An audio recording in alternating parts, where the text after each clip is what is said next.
Hello everyone!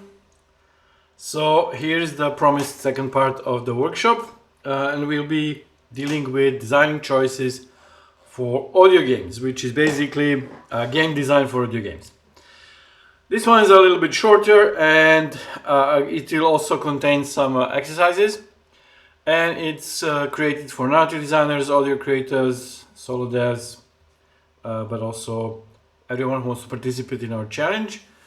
To remind you, Twist Tales has opened their platform for audio games for creators, so everyone can produce their own audio game. However, if you wanna get your game fully produced and promoted by Twist Tales, please join our challenge.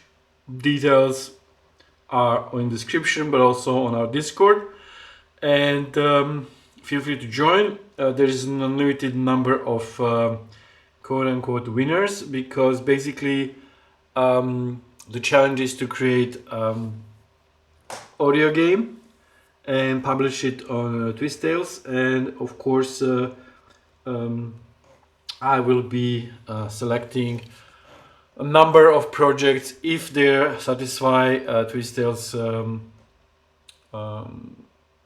quality standards to be produced by them, and then you just sit back and collect the royalties, or so let's do it. Okay, so the goal is here to learn how to design choices that work in audio games, but also I quite firmly believe in crafting better choices in general. Like, I don't believe in branching for the sake of branching, and I don't believe in stories that go too wide.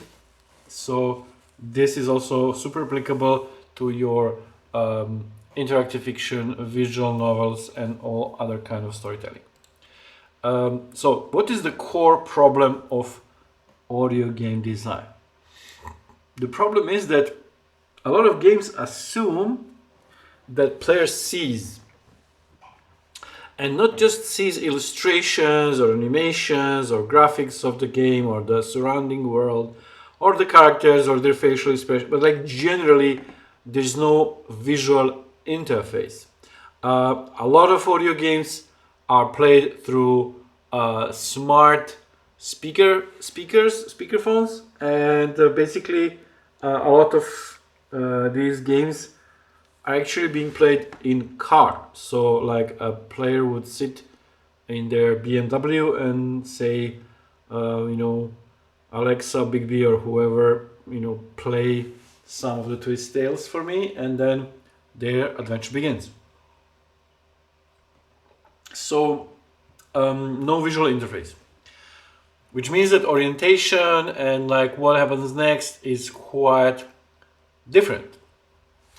Another big, huge difference is a lack of replayability. Namely, when you have a visual game, like even if it's interactive fiction, just text, choose your own adventure style, it still has visuals in the sense that there's there's interface, there's text, there's paragraphs, there's choices that you can look and see. So starting again and doing skip is feasible. But in audio games, where every piece of content needs to be spoken and heard, replayability suddenly becomes a second thought, because you can hear the same story once or twice, but unless it's like super amazing story, or you're like, I don't know, 5-year-old who likes to enjoy, hear the same story again and again so they can memorize it, you will not do a lot of replayability in audio games. And then also branching kind of escalates FOMO. So like each time you choose a branch, if it's a not well written branching, you kind of wonder what would you have more fun if you have picked the other side, and it becomes to be a burden with each subsequent choice. So exploration is not as possible. So you cannot just like go west and then explore a bit area and then return. That's not really an option with audio games. navigation in general through game space is quite different for audio games.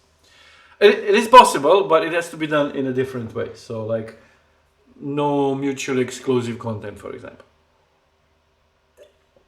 Again, branching issue, but I like it. I think that no game should, force you to replay it or um, um, incur FOMO.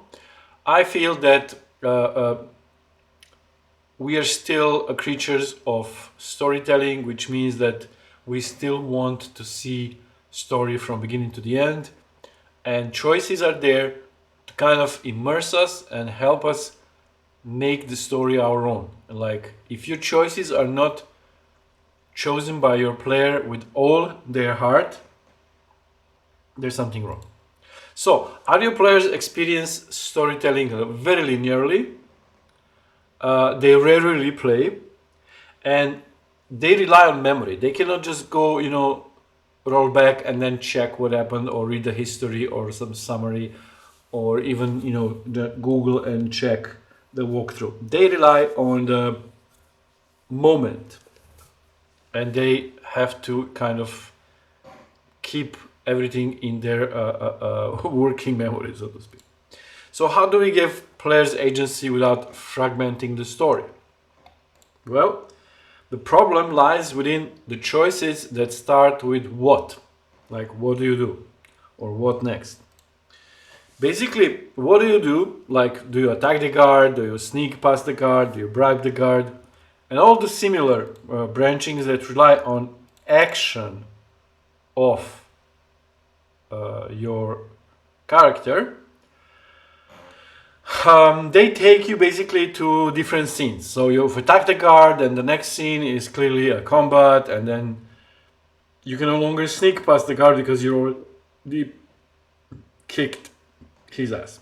And then if you sneak past the guard, yeah, maybe you can have some kind of fail, and then you have to fight, but either way, the content diverges. And in role-playing games, it kind of works because players do replay, like they like to explore.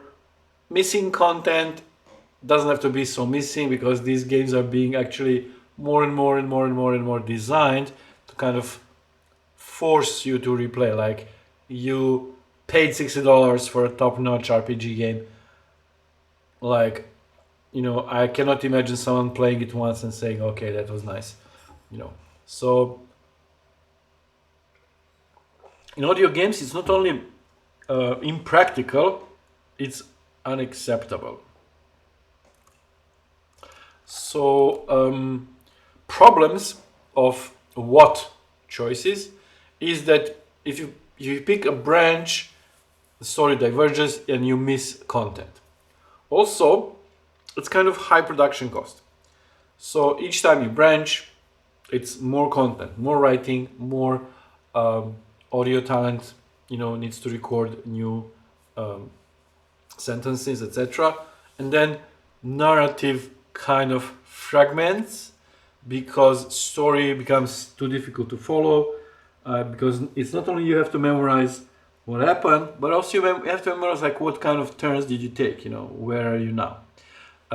Especially because games that rely on choices, especially on if they're supported by visual of any sort, even if it's just a visual interface, it kind of makes it easy for you to navigate, So it's not always easy to translate this ease of navigation to audio games, and oftentimes I saw writers kind of spaghettify their story and kind of put more emphasis on the choices rather than the scene and transition that led to that choice. And then, of course, last but not least, there is an action bias, like the focus of what choice is not on character, it's on the action. Like, do you want to fight or flight? It's about the very act of running away or staying to fight. it can it can be like a tell of a character, like, oh, if you run away you're a coward, if you fight you're brave, but it still doesn't have like character development, you know. So what's the alternative? The alternative is how choices. The choices that start with how do you perform a certain action. So instead, what do? You ask your player, how do you do it? That way, we have seemingly the same situation where you have to open the door, for example, or pass the guard, and then how do you do it? Do you force it open? Do you physically attack the guard? Do you pick the lock? Do you bribe? No, sneak the past the guard, and then whisper a spell. What is the difference between taking different actions and doing and asking the question how? Because actually, to make it more understandable, I should have framed this like: do you force it open like a warrior would? Do you pick a lock like a thief would? Or do you whisper a spell and open a door like a wizard would? And then with this how, we kind of have a better development, because there is single door, and then what happens next is behind this door, and whatever choice we take, the action, the story narrative, the plot takes us towards the same direction, and we don't have huge divergence. And divergence that did happen is the one that showcases how did we do it. It has like this ingrained character development to it. So why do these choices work for audio games? Well, because they provide story continuity. So you're basically constantly moving forward, and the story plot doesn't diverge. And then you have ingrained character development and character expression, because it's not just like how do you do it in sense of like a rogue, like a mage or whatever. It can also be like what kind of emotion is involved, what kind of movement, what kind of stake shifts for you. It can be really, really taken to a lot of more immersive choices by asking about the quality of the action, not just the action itself. I mean, this example with the guard is maybe too similar. Like, mostly it's like, do you do this or that? Like, do you go left or right? And then here we have one door, and then how do you open it? So maybe instead of the, like, do you want to fight the guard, sneak by, or bribe, maybe the better choices would be like, do you want to go to the main door and bluff your way in? Do you want to sneak to the roof? So yeah, there's like a story takes different scene, takes you to different scene. This kind of linearity is actually linearity of the plot. It's not linearity of the player's agency, and it enables your production to stay manageable. So basically, you want your players to keep playing, and you want to invent a more tight, more immersive story where you're not diluting your narrative by areas to explore or like arcs to explore, etc. And of course, it provides for better engagement, because players feel like these are the choices I choose. I decide to do this.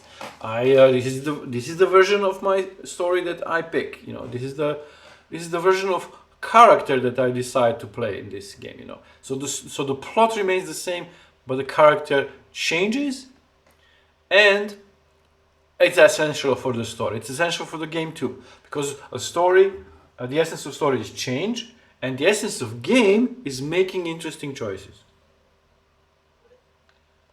So this leads us to the next big thing, which is designing good audio choices, and like avoiding fake choices. What is a fake choice?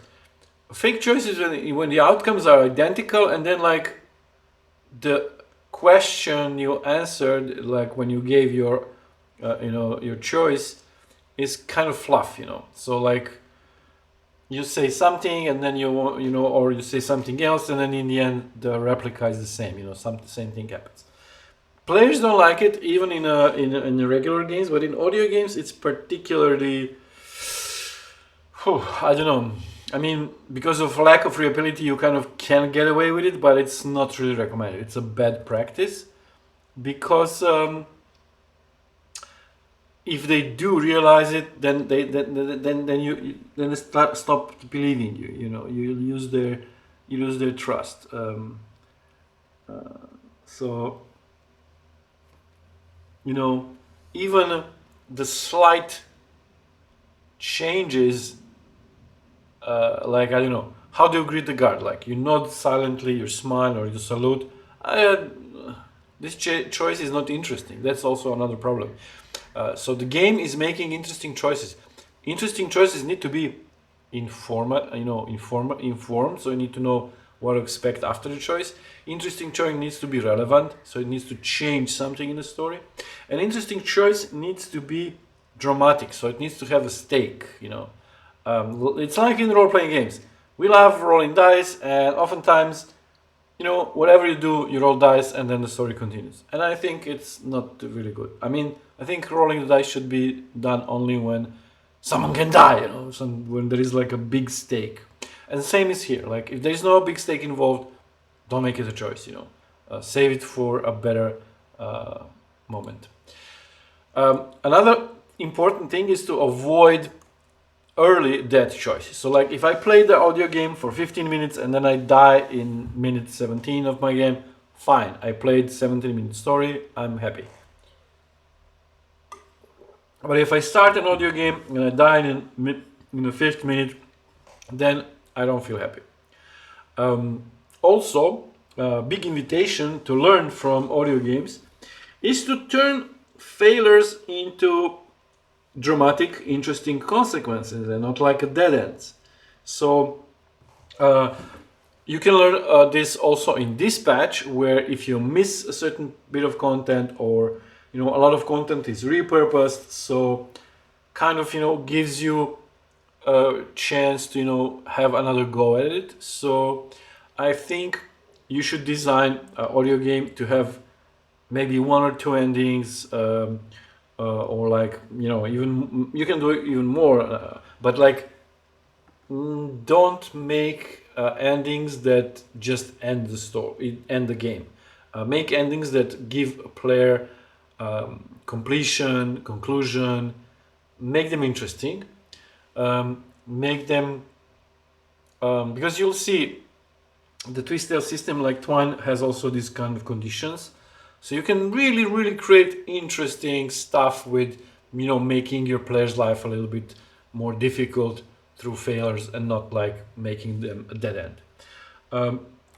Another important thing is that audio interface is kind of so basically I mentioned that there is no visual interface, so players need to remember everything, and then they navigate the game through speaking. So like if you want to go and choose, I don't know, red door or blue door, the game's interface listens to players saying blue or green or whatever. So have in mind that having too many options can be confusing both for the player and for the engine. So no more than 3 choices per choice station. Also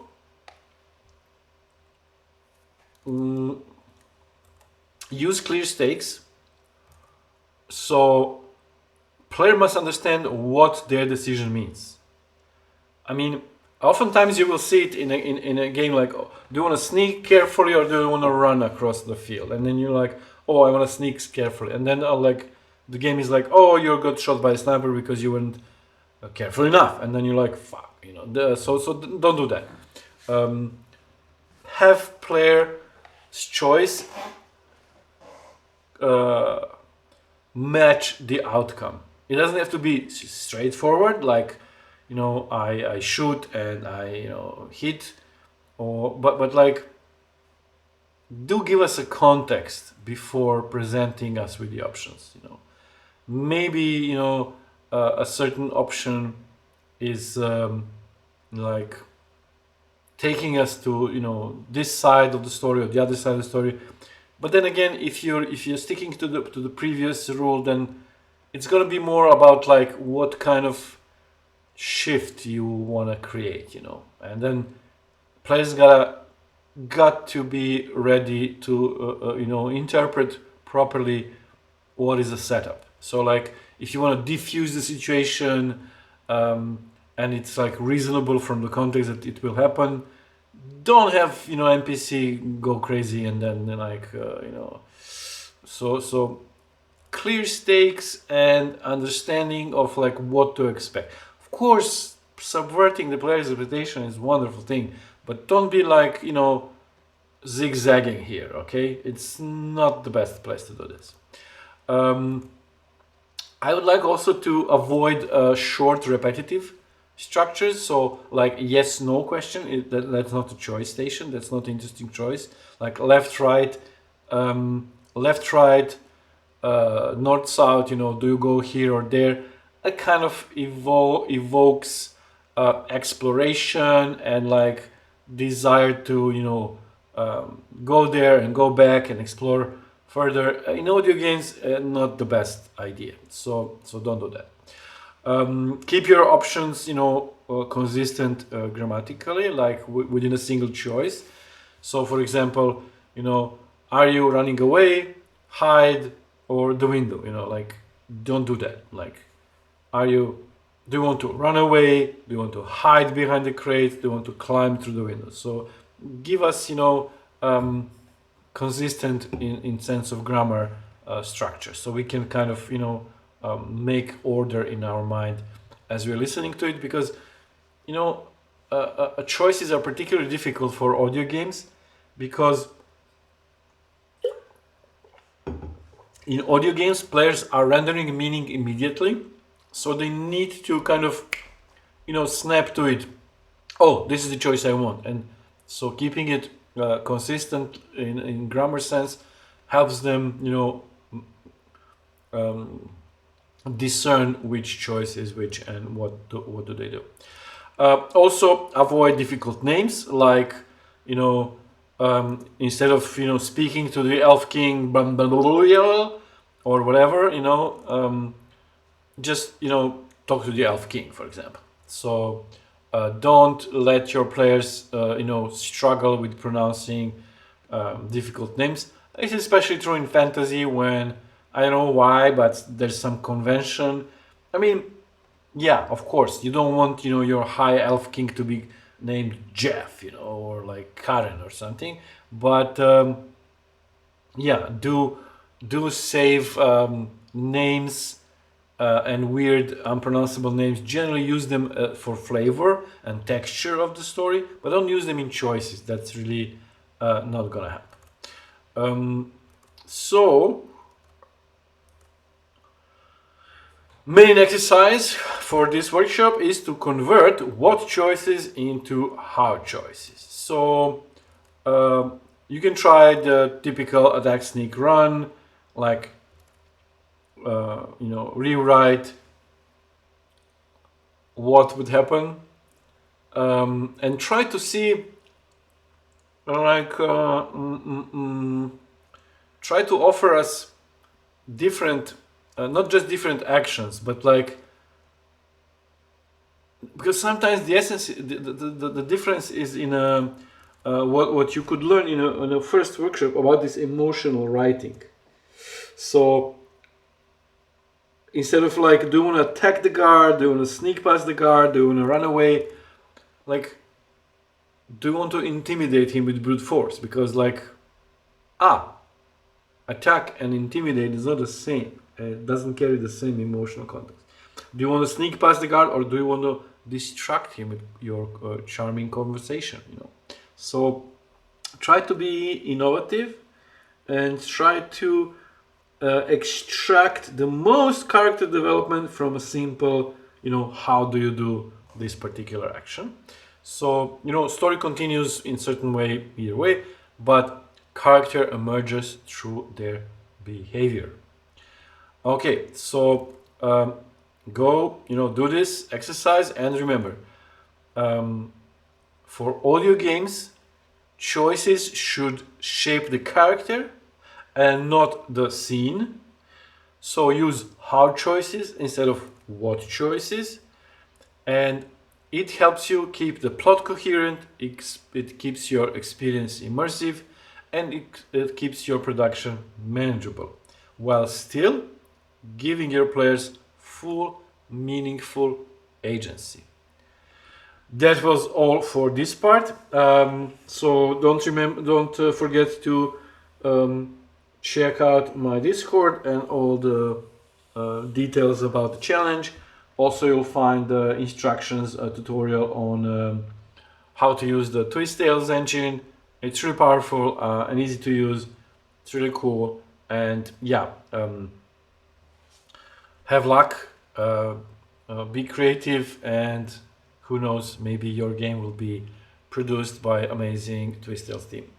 See you in the next one. Stay cool and take care.